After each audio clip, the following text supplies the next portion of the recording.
Bueno, buenas tardes. Comenzamos con algo que es muy nuevo, por eso ya no podemos hablar de radiología, sino de diagnóstico por imágenes. En abdomen y pelvis vamos a hablar mucho más de ecografía, tomografía computada y resonancia magnética. Entonces yo, para que ustedes traten de comprender lo que nosotros vamos a intentar explicarles, voy a hacer esta pequeña clase que me voy a dirigir a ustedes con un objetivo: tratar de hacer fácil algo que no es fácil. Empiezo por la ecografía. Resumiendo lo que habíamos visto en métodos de imágenes, la ecografía nosotros habíamos dicho que trabaja con ultrasonidos. O sea, hay un transductor, que es un aparatito que colocamos sobre el paciente, que emite ultrasonidos y capta los ecos de retorno. Obviamente que si ustedes emiten un sonido y el sonido, que es una onda mecánica, golpea, porque es mecánico, contra un elemento sólido, produce un eco de retorno muy fuerte. Entonces, ese eco de retorno se dibuja en la computadora, lo dibuja como ecogénico, o sea, produce ecogenicidad, produce ecos de retorno. Eso es blanco. Eso es blanco. Ahora, si al contrario el transductor emite un ultrasonido y encuentra estructuras líquidas, el sonido se transmite muy bien en los medios líquidos, pasa y no hay ecos de retorno. Entonces la computadora lo dibuja negro. Por ejemplo, el líquido de la vesícula biliar va a ser negro, la sangre va a ser negra de los vasos sanguíneos. Un quiste, una lesión de patología líquida, va a ser negro porque es líquido, transmite bien el ultrasonido y no hay ecos de retorno. Ahora, la pared del vaso sanguíneo, que es sólida, sí va a producir ecos de retorno.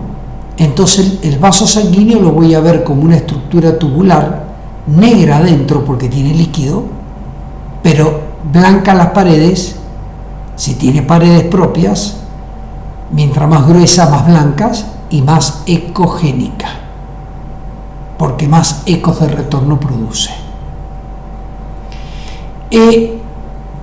Una masa sólida la tengo que ver a más ecos de retorno, más blanca.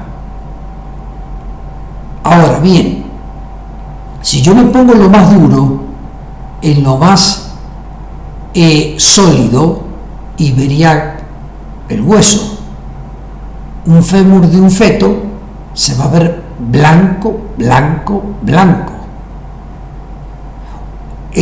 Una costilla se va a ver blanca. Y además un fenómeno que, si yo genero ultrasonido, que es el transductor,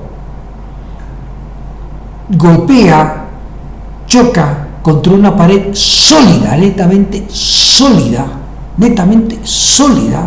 produce muchísimos ecos de retorno, pero no me deja pasar el sonido atrás.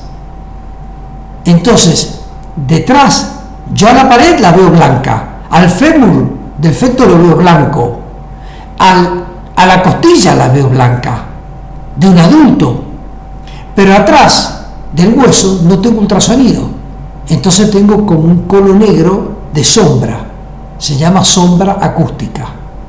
Eso es lo más duro. Después está lo más líquido, que es lo negro, negro, negro, que transmite el ultrasonido y no me genera eco de retorno, entonces me deja pasar todo el sonido. Entonces, lo más líquido, ¿cómo lo voy a ver? Y lo voy a ver absolutamente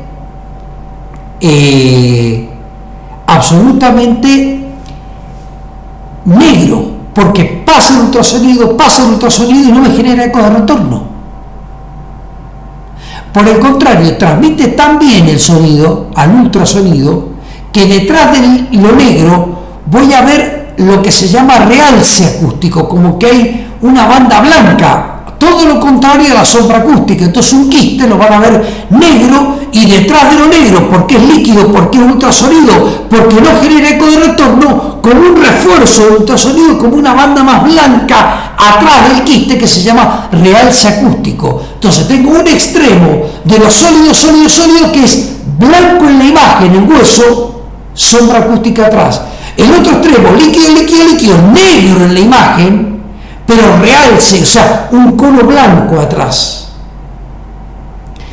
Un vaso sanguíneo, un quiste, no solo es líquido, también tiene paredes del quiste. Bueno, las paredes pueden ser blanquitas, porque sí generan ecos de retorno. Las paredes del vaso sanguíneo pueden ser blanquitas, porque generan eco de retorno. Y después tenemos el tejido del famoso parénquima, el parénquima noble, el formado por hepatocitos, por células renales, por células pancreáticas, que tienen, como ya dijimos en tórax, una densidad de tejido blando, una densidad subsólida, o sea, sólida pero parecida al agua, pero no es de ser unidad Hanfield cuando hablábamos de tomografía. Hablábamos de que los tejidos celulares tienen a mayor celularidad, como hablábamos por ejemplo de los tumores, que eran muy celulares, eran una celularidad, estoy haciendo una referencia a lo que vimos en tórax, la celularidad, como tiene citoplasma, tiene agua, pero también tiene mitocondria, aparato de Golgi, membrana citoplasmática, estructura, tejido de sostén conectivo, porque la célula necesita irrigación sanguínea, lo han visto en histología.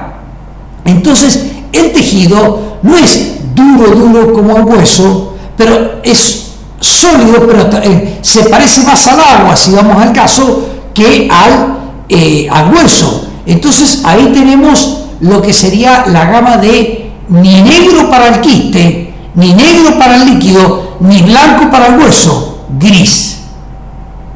Y casi todos los tejidos son grises.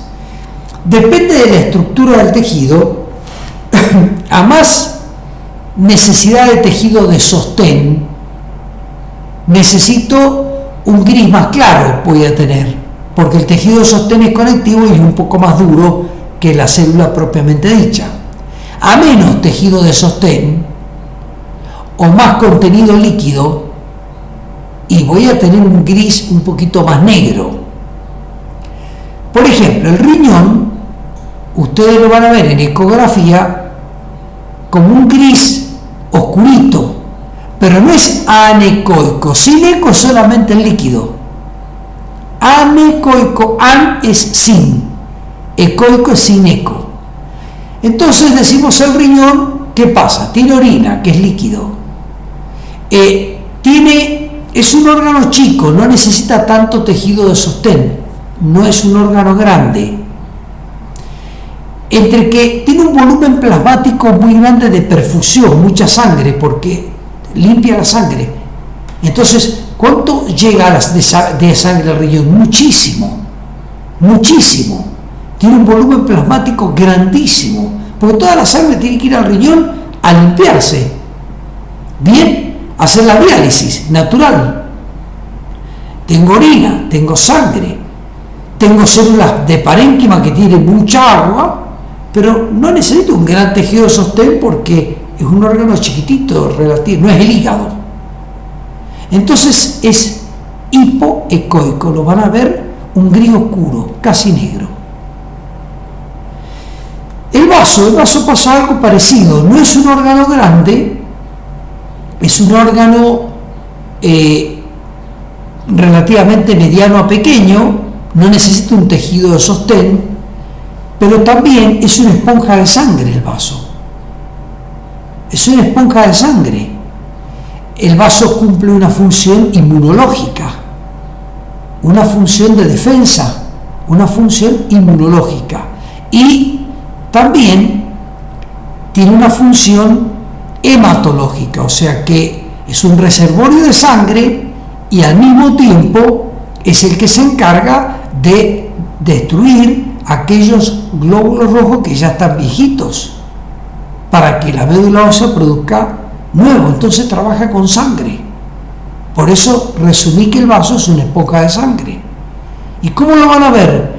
No es líquido, tiene estructura, tiene células esplénicas, pero tampoco lo van a ver como un órgano muy estructurado de gran tejido conectivo. No, abunda lo líquido y alguna célula. Entonces también es un órgano no anecoico, pero de poca ecogenicidad, hipoecoico, un gris oscuro.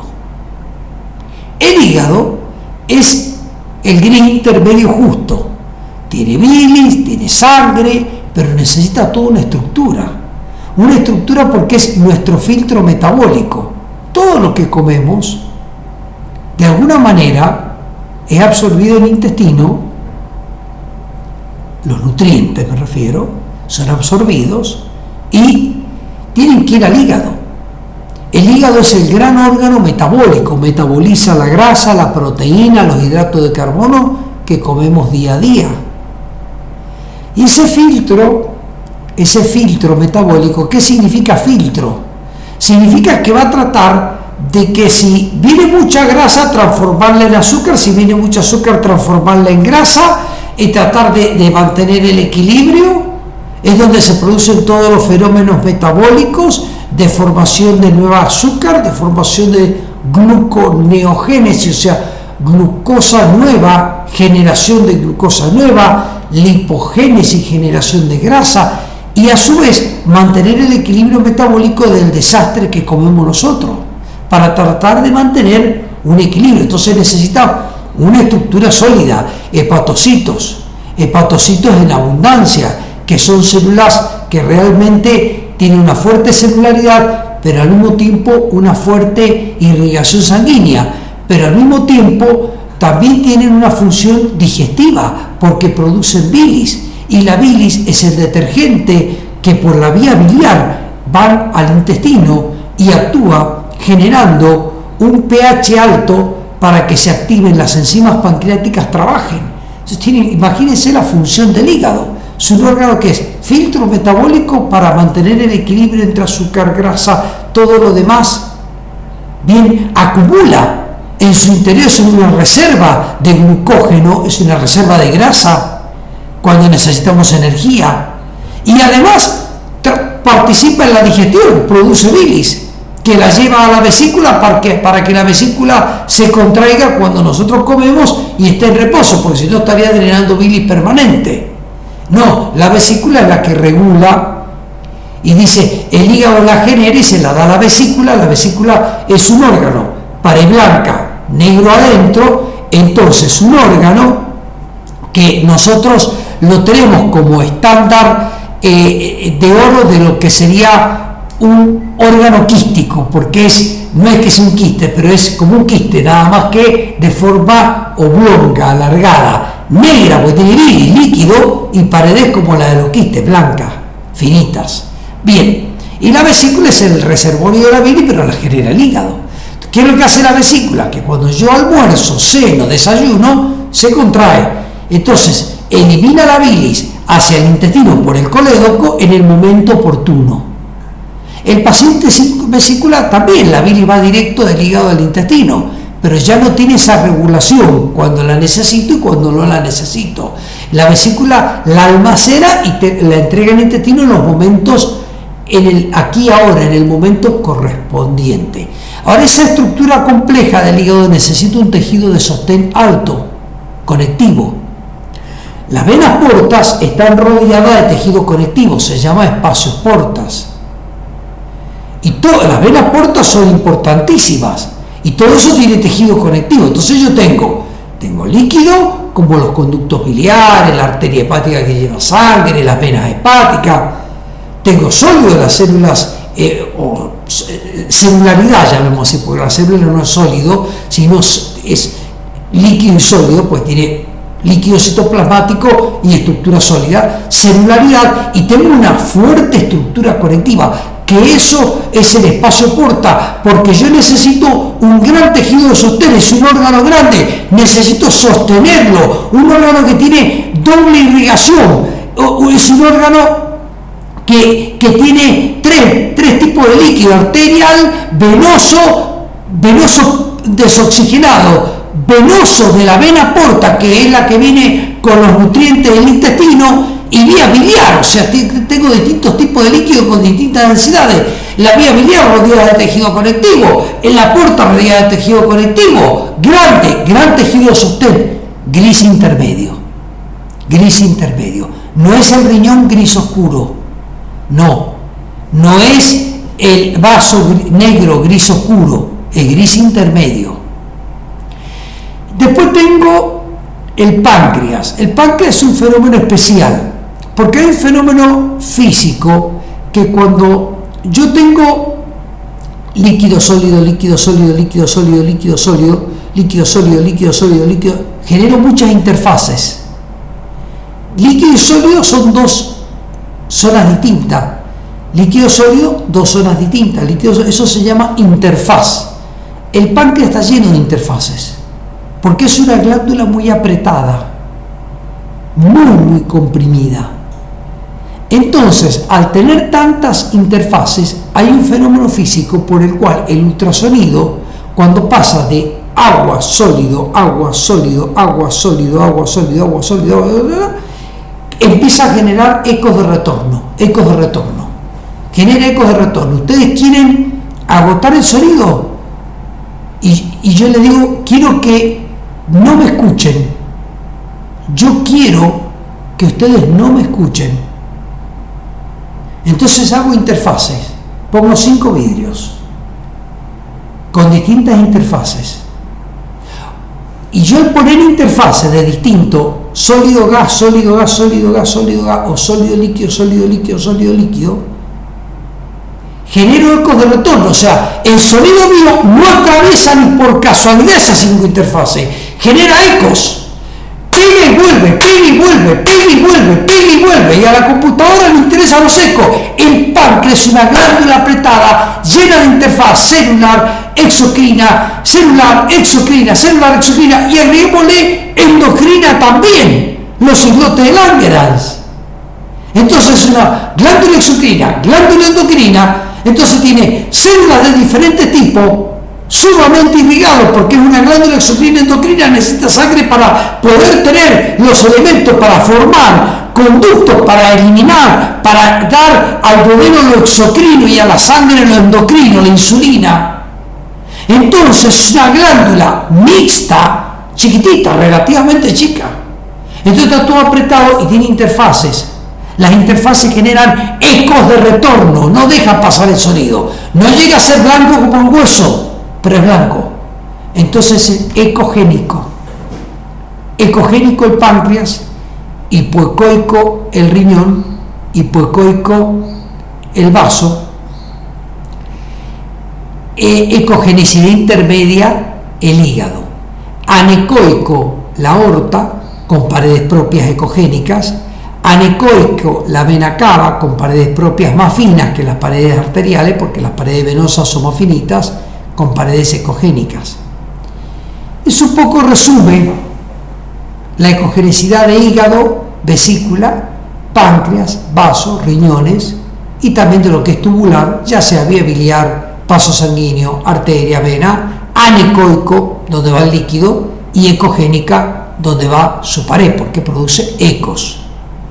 A veces usamos ecogénico, a veces hiperecogénico, a veces, en general, el término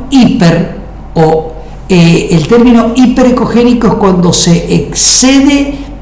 Hay una mezcla, ¿no?, de terminología en la literatura profusa. Lo lógico sería decir hiperecogénico es demasiado ecogénico, hipoecogénico es demasiado hipoecoico, o sea, como patológico. Sin embargo, es normal en la jerga de los libros y médica, es decir, el páncreas es un órgano hiperecoico, el riñón es un órgano hipoecoico, el vaso es un órgano hipoecoico, el hígado es un órgano de cogenicidad intermedia, las paredes vasculares son hiperecoicas, el contenido vascular es anecoico, las paredes biliares son hiperecoicas, el contenido es anecoico. Bueno, eso es una terminología similar a decir el páncreas es un órgano, en vez de hiperecoico, ecogénico, el vaso es levemente menos ecogénico que el hígado en comparación y mucho menos ecogénico que el páncreas, o directamente lo resumimos, es hipoecoico.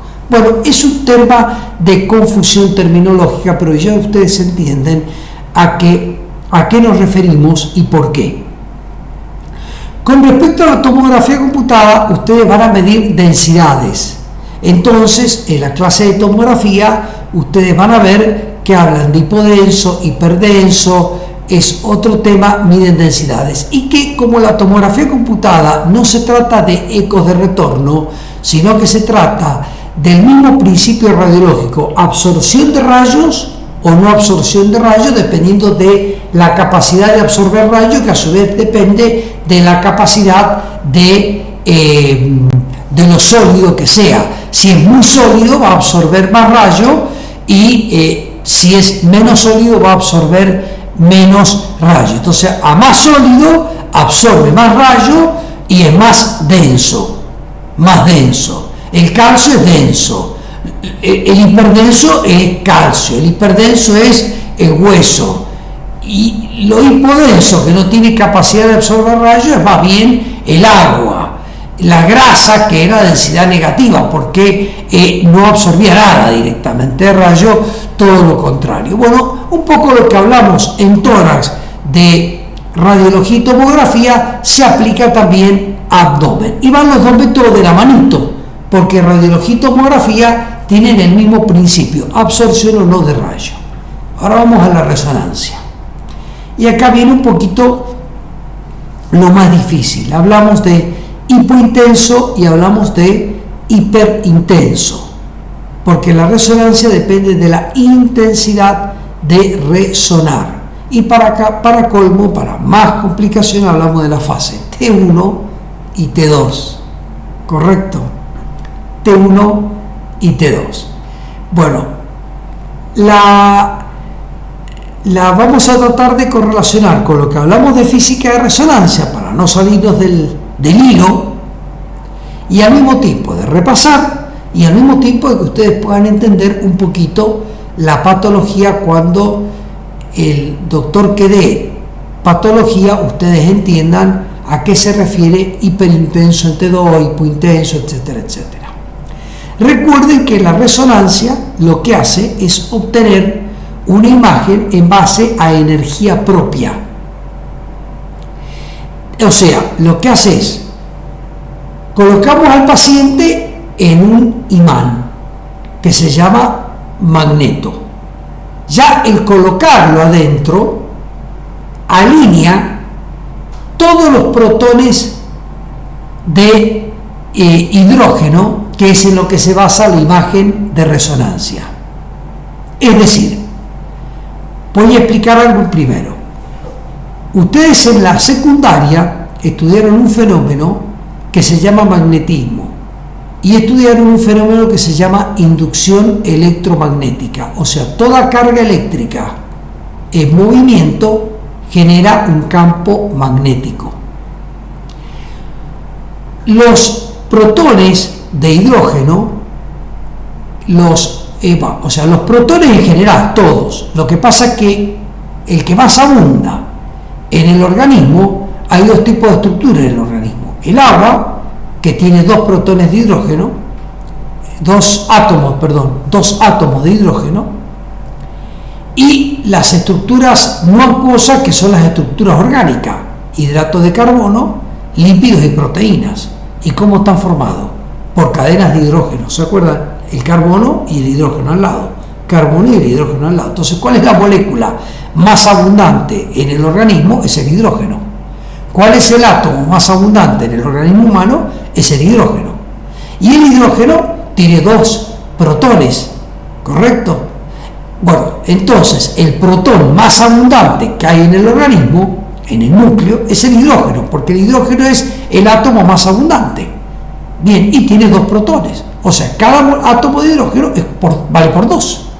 Entonces, prácticamente la imagen de la resonancia, que se basa en el magnetismo de los protones, se basa en el átomo que más abundancia tiene, más generoso nos da protones en la economía humana, que se llama hidrógeno, ya esté en el agua o ya esté ligado a una estructura orgánica, hidrato de carbono, grasa o proteína.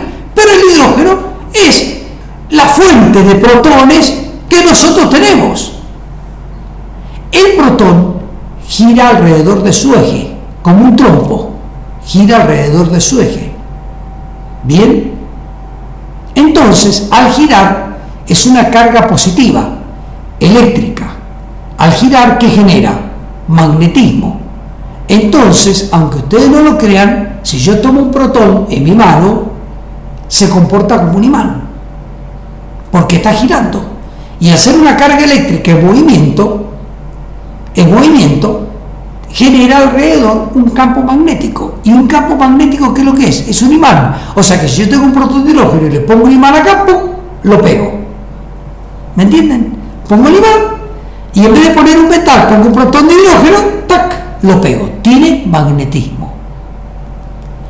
Cuando lo ponen al paciente adentro del resonador, del túnel, que todos le tenemos miedo, es un magneto. Ya adentro hay magnetismo, que hace que los protones, como el magnetismo, en vez de hablar de positivo o negativo, hablamos de polo norte, polo sur, tienen polos. Entonces el magneto alinea, porque influye, es como someterlo a un campo de imantado. Hagan de cuenta que el túnel es un imán redondo, es un gran imán. Lo pongo al paciente y todos los protones de hidrógeno, que normalmente están en forma aleatoria dispuestos, se paran todos están paraditos, quedan todos alineados al campo magnético. Bien, ahora, los tejidos no tienen la misma cantidad de protones, por un lado. O sea, el hígado, el riñón, el vaso, el corazón, el cerebro, tiene diferente cantidad de protones. Entonces, ¿qué pasa? Yo lo que quiero es, si yo logro medir la cantidad de protones, me va a dar la intensidad magnética del campo, porque ya expliqué que el protón es un imán. Si yo tengo 10 imanes, es un órgano más magnético, y si tengo 5 imanes, menos magnético. Si tengo 10 imanes, es un órgano hiperintenso en magnetismo. Si tengo 5 o 1, es pobre, es hipointenso en magnetismo. Entonces, primero, yo puedo lograr una imagen de acuerdo a la cantidad de protones.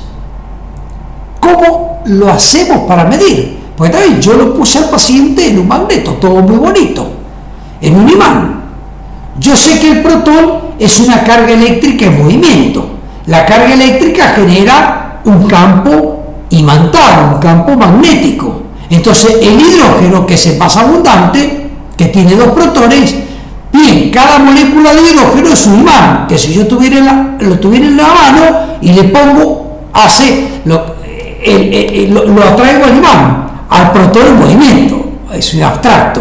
Tendría que tener el protón en movimiento con la carga eléctrica en movimiento, y la carga eléctrica en movimiento genera el campo magnético, le puse un imán y ¡pum!, se me alineó el protón. Todo paradito. Ahora, ¿cómo puedo medir la cantidad de protones?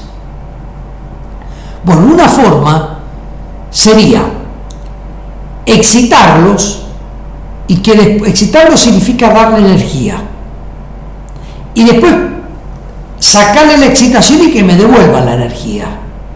Entonces, si este tejido me devolvió 10 fotones, es porque tenía 10 protones de hidrógeno. Y si este tejido me devolvió 20 fotones, es porque tenía 20 protones de hidrógeno. Entonces, ¿cómo lo excito? Están todos alineados.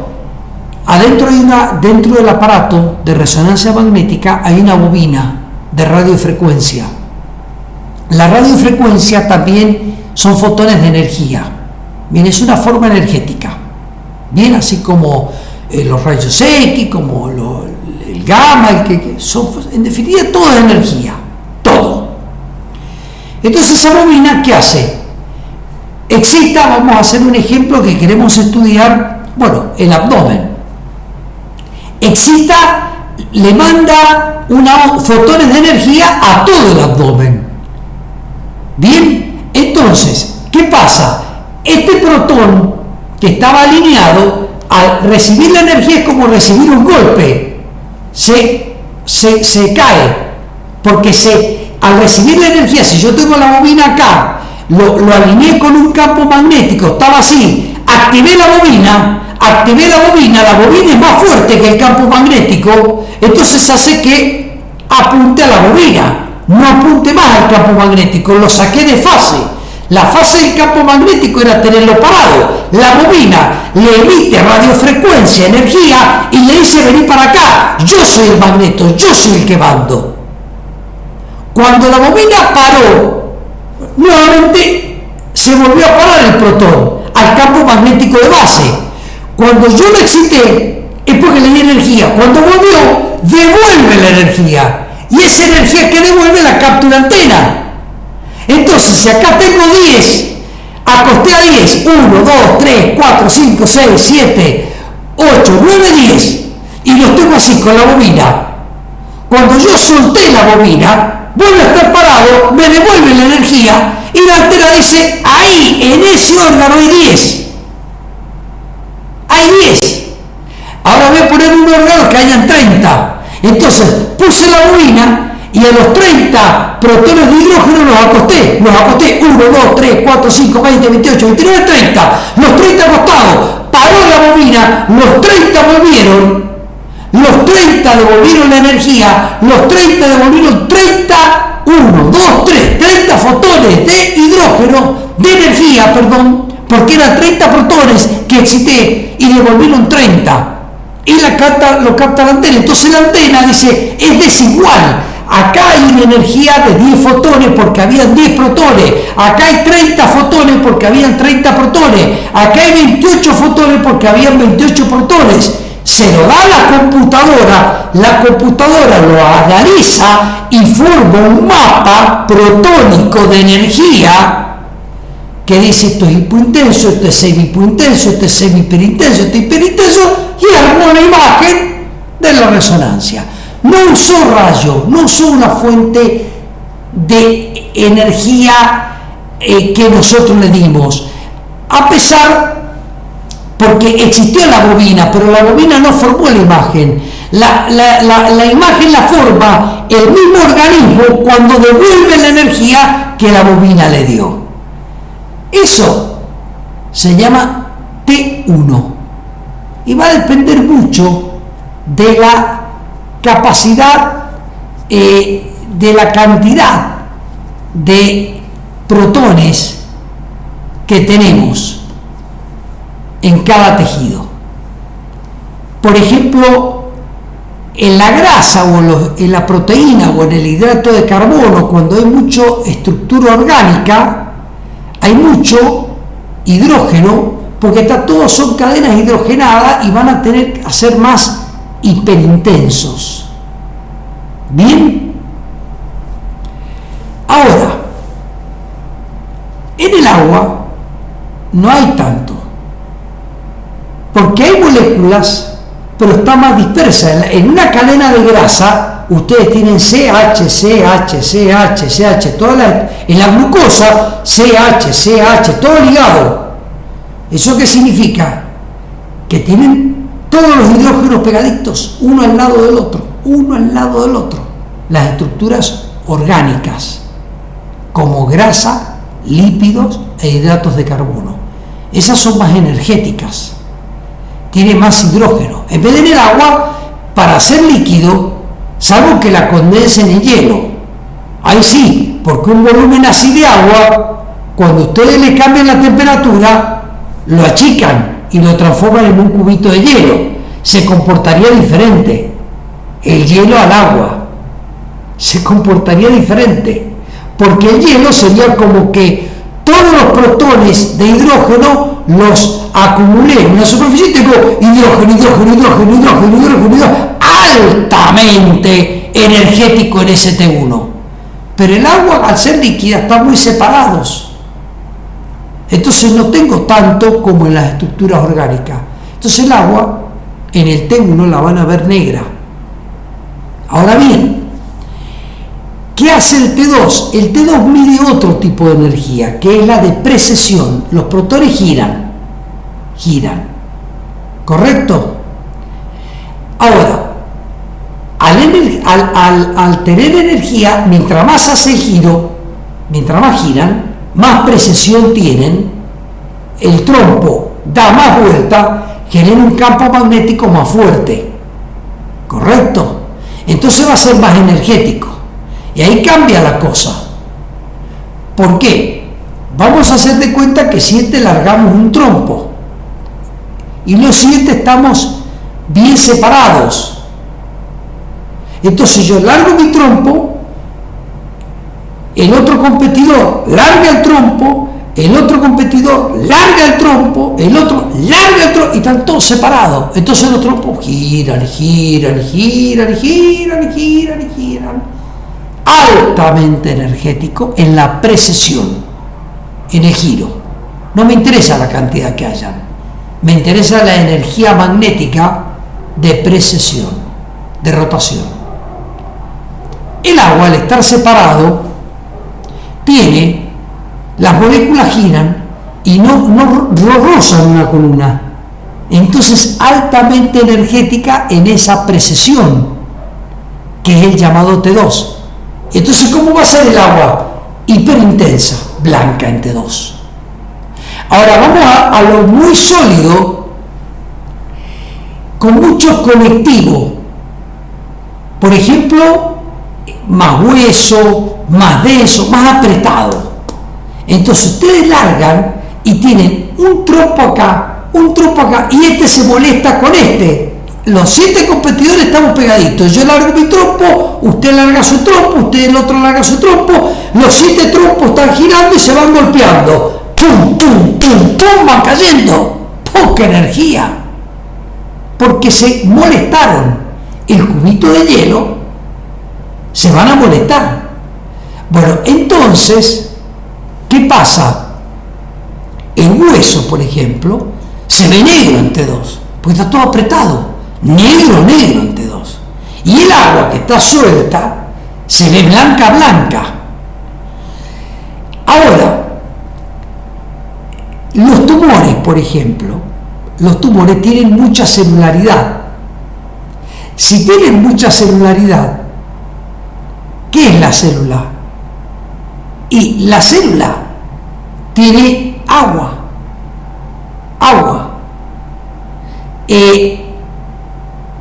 Es subsólida.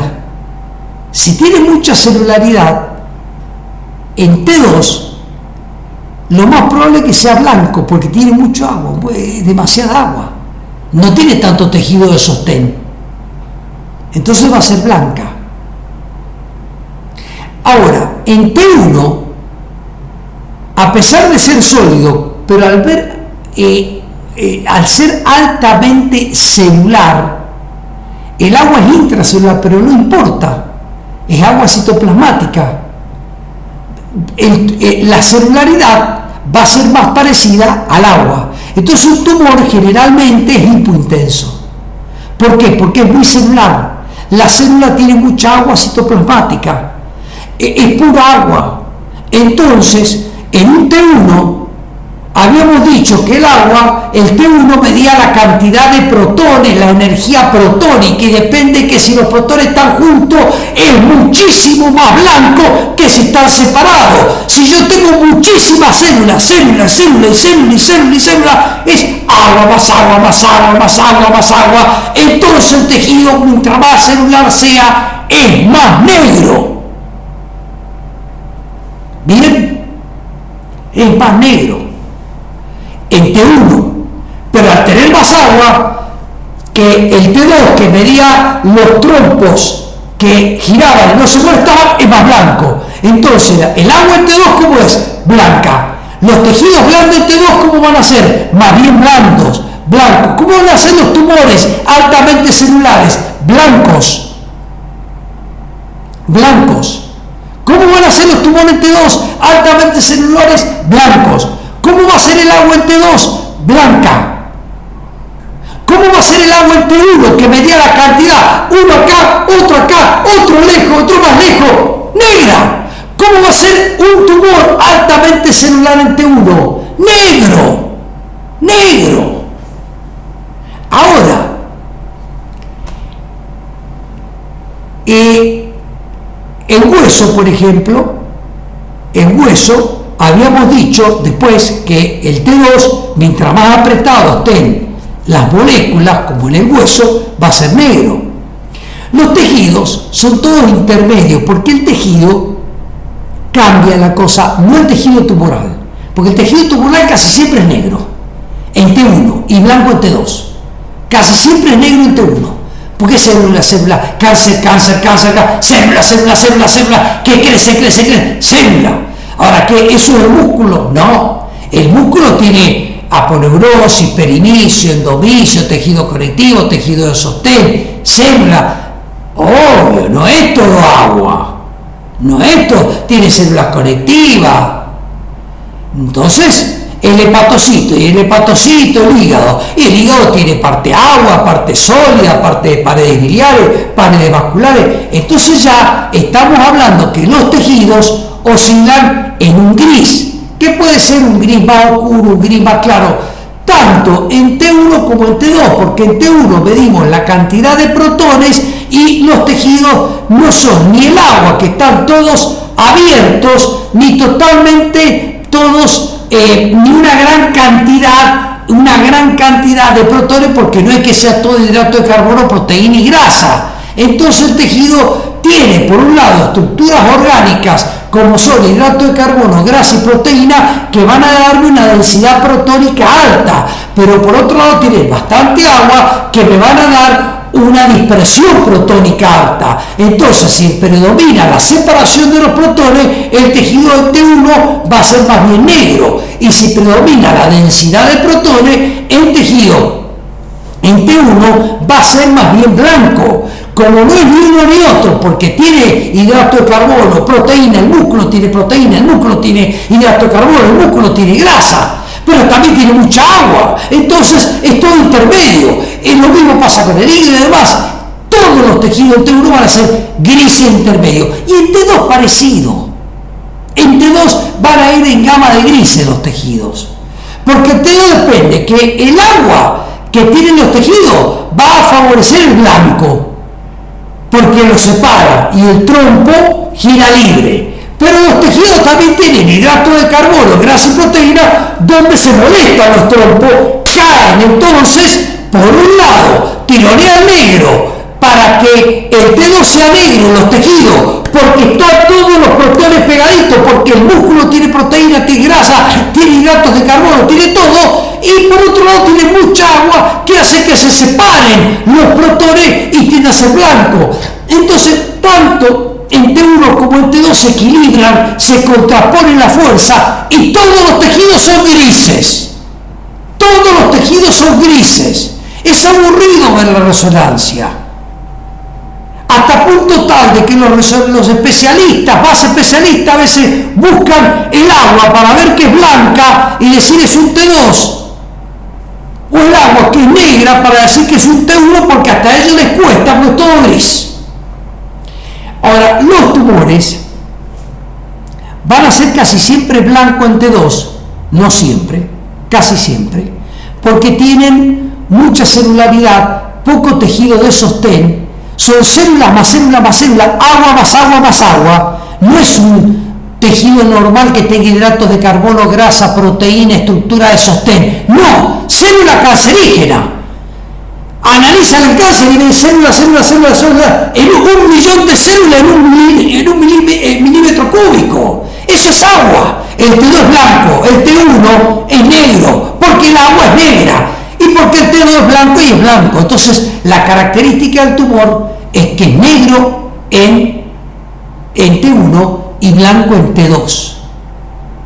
Entonces, ustedes muchas veces se van a plantear en decir, pero ¿y cómo hago para diferenciar un tumor del agua? Si el agua es negra, un quiste va a ser negro en T1 y blanco en T2. Cualquier líquido va a ser negro en T1 y blanco en T2. Y ahí viene el gadolinio, un medio de contraste que lo capta la célula. Entonces le da resonancia a la célula. A más celularidad, más resuena con el contraste. Entonces, cuando usted el T1 lo ve negro y dice, no sé si es líquido, agua, quiste, agua, o son células que el T1 se ve negro y el T2 no me sirve porque va a ser blanco, sea agua o son células, porque justamente el fundamento que el T2 sea blanco es ese.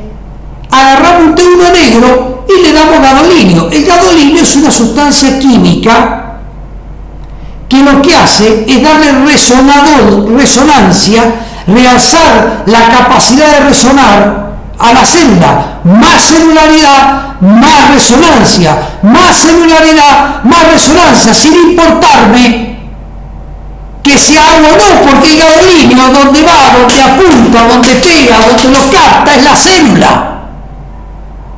Entonces el tumor altamente celular, altamente capta el gadolinio, es una sustancia que resuena mucho y lo negro me lo transforma en blanco. Entonces cuando yo tengo negro, T1, y el gadolinio me lo pone blanco, es sólido. Cuando yo tengo negro en T1 y el gadolinio me lo deja negro, es líquido.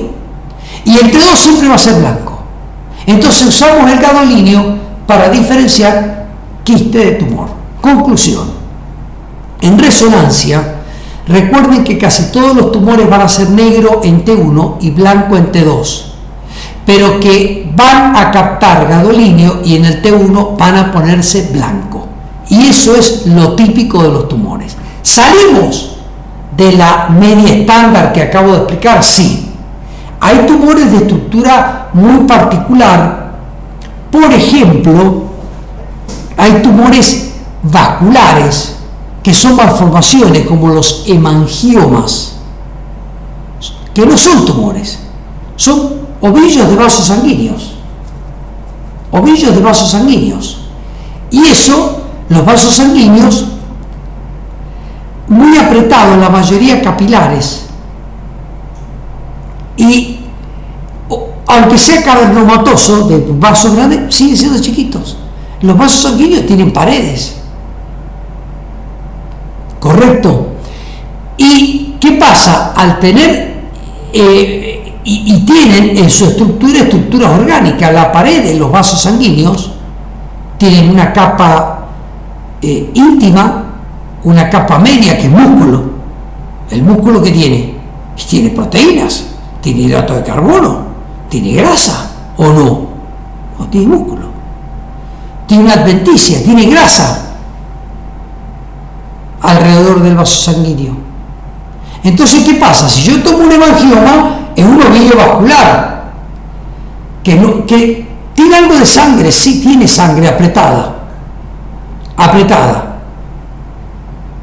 tiene sangre apretada, pero tiene sangre, tiene líquido, tiene mucha celularidad, pero tiene mucho y tiene líquido. Por eso el T2 es blanco, porque tiene celularidad con agua, sangre con agua, es un hemangioma, es un ovillo vascular, y el T2 es blanco, sí, tiene agua. Pero el T1 también. El T1 también. ¿Por qué? Y porque tiene hidratos de carbono, grasas, proteínas, Y habíamos dicho que el T1 medía mucho la cantidad de protones. ¿Se acuerda el ejemplo del T1? Que este tejido acostaba 5 protones y le devolvía 5 fotones, y este 10 y le devolvía 10. Entonces el T1 mide la densidad de protones de alguna manera. El T2 mide más la disposición de los protones. Si se molestan los trompos o no se molestan. Entonces el hemangioma es blanco en T1 y blanco en T2. Entonces cuando ustedes le planteen en patología y le digan esto es un tumor y lo muestren hipointenso en T1 y hiperintenso en T2, ustedes deberían repreguntar, bueno, ¿por qué no es líquido? Y el profesor debería responderle porque le hicimos gadolinio y realzó con T1. No obstante, a veces no hace falta, porque los quistes, por ejemplo, son redondos, los tumores tienen otra forma, a veces las imágenes nos permiten hacer una diferencia determinada, pero la realidad es que la captura del gadolinio en T1 es muy importante para diferenciar líquido de sólido. Y también hay a veces que hay una estirpe tumoral, especialmente los vasculares, los ricamente vascularizados. Por ejemplo, hay tumores muy vasculares que no son angiomas, pero parecen que fueran angiomas, entonces se comportan como blanco en T1 y blanco en T2, porque ya les expliqué que si tiene demasiada, excesiva cantidad de circulación y ante la celularidad tumoral predomina la circulación, es como si fuera un ovillo vascular. Y ya les expliqué que el ovillo vascular tiene vasos, y los vasos tienen paredes, y las paredes tienen músculo, el músculo tiene grasa, hidrato de carbono, proteína, y los vasos tienen adventicia que tiene grasa alrededor, y además tiene líquido, entonces, pero apretado. Entonces dentro de todas las moléculas de hidrógeno también están bastante densificadas. Entonces el T1 pasa a ser blanco. Pero ¿qué pasa? Al haber tanta celularidad, también el T2 es blanco, porque hay celularidad en las paredes de los vasos y hay agua en la sangre. Entonces todo lo que sea hipervascular, cuando ustedes vean un tumor blanco en T2 y blanco en T2, es muy vascularizado.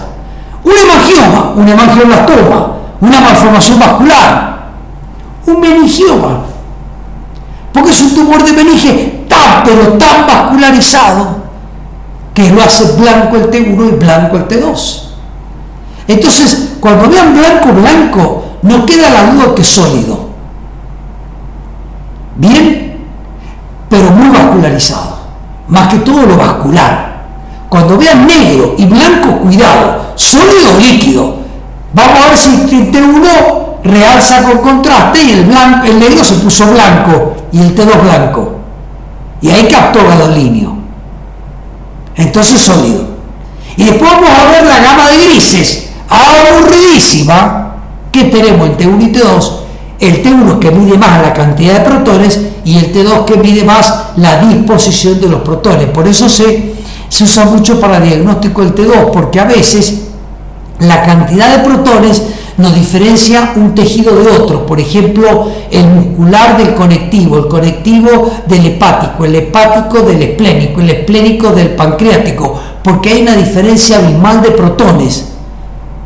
Bien, y el T1 se transforma en el gold estándar de la anatomía, porque al ser tan anatómico en diferenciar la cantidad de protones que tiene una zona de otra, lo hace muy anatómico, porque los tejidos tienen distinta cantidad de protones. Entonces yo quiero distinguir hígado de vaso y no me dice que uno a la derecha y el otro a la izquierda, quiero distinguirlo por la intensidad y va a ser diferente, y el páncreas va a ser diferente y el hueso va a ser diferente.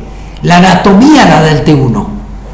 Ahora el T2, al medir la disposición, yo puedo tener un área de desestructuración de un tejido acá, y como no le interesa la cantidad de protones, sino si los trompos se molestan o no, el T2 era la energía de precesión, de rotación. Si tengo un trompo acá y un trompo acá, es altamente energético. El agua es altamente energética, porque para al T2 lo que le importa es que los trompos roten y no se molesten. Entonces, cuando yo tengo una alteración en la textura de un tejido mismo, en el hígado se alteró la textura, en el músculo se alteró la textura, en el páncreas se alteró la textura, se altera la disposición de las moléculas. Y eso hace que resuene diferente al resto del mismo órgano. Y el T1 no lo va a ver, porque el T1 mide la cantidad. Y aunque sea la cantidad la misma, lo va a dar igual. En vez del T2 me dice, acá están más apretados y acá están más sueltos. Acá giran y acá no giran tanto, porque hay necrosis. Y al haber necrosis es posible que haya hidratos de carbono, proteína, grasa metida libre ahí. Y estén pegándose. Y me cambió la homogeneidad del tejido. Por lo cual, para ver inhomogeneidades del tejido es mejor el T2. Para ver anatomía y separación de tejido es mejor el T1 porque mide la cantidad de protones que tiene uno con otro y me marca bien el borde del hígado, el borde del vaso, la separación de la cola del páncreas del vaso. El T1 es el anatómico. Esa es la realidad.